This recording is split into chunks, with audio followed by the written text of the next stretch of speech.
Pamper করার জন্য আসি। শীতকালে কি হয় একদম ভালো লাগে না, একটু বাসায় বসে যে একটু ফেস ওয়াশ দিয়ে মুখটা ধুবো বা নেল পালিশ ধুবো, যে দেখেন নেল পালিশ আমার অর্ধেক হয়ে আছে, হ্যাঁ, তো এগুলো আপু এগুলো ঠিক করে দিবে।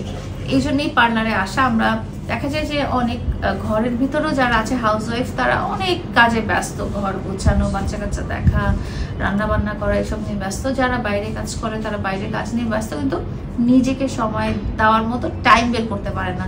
তো আমাদের জন্যই আসলে দেখা যায় কি যে পার্লারগুলো খুব লাইফ সেভিং হয়ে যায়, যে পার্লারে আসলে ওই আধা ঘন্টা বসে আপু আমাকে একটু ঠিকঠাক করে ফেললো। বাসায় বসতে গেলে চিন্তা করতে হয় যে আচ্ছা কখন আমি একটু নেল পালিশ তুলবো, কখন আমি চুল ওয়াশ করবো, কখন আমি ফেসের কোনো কিছু করব।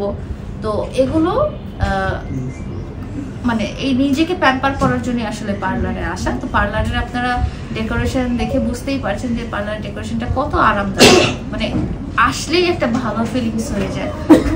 মানে আছে না যে আমি যে জায়গায় বসে সার্ভিস নিব সেই জায়গাটা কিন্তু আমার আরামদায়ক হতে হয়। তো এই পার্লারের কিন্তু এনভায়রনমেন্টটা, ভিতরটা আপনারা দেখেছেন যে এতটাই সুন্দর, এতটাই কমফোর্টেবল। এই যে সোফাটাতে বসে আছি, এখানে বসেও আমার আরাম লাগতেছে। তো যখন আমি সার্ভিস নিব তখন তো বুঝতেই পারছেন। আর এখানে সবাই এক্সপার্ট, সবাই দক্ষ কর্মী।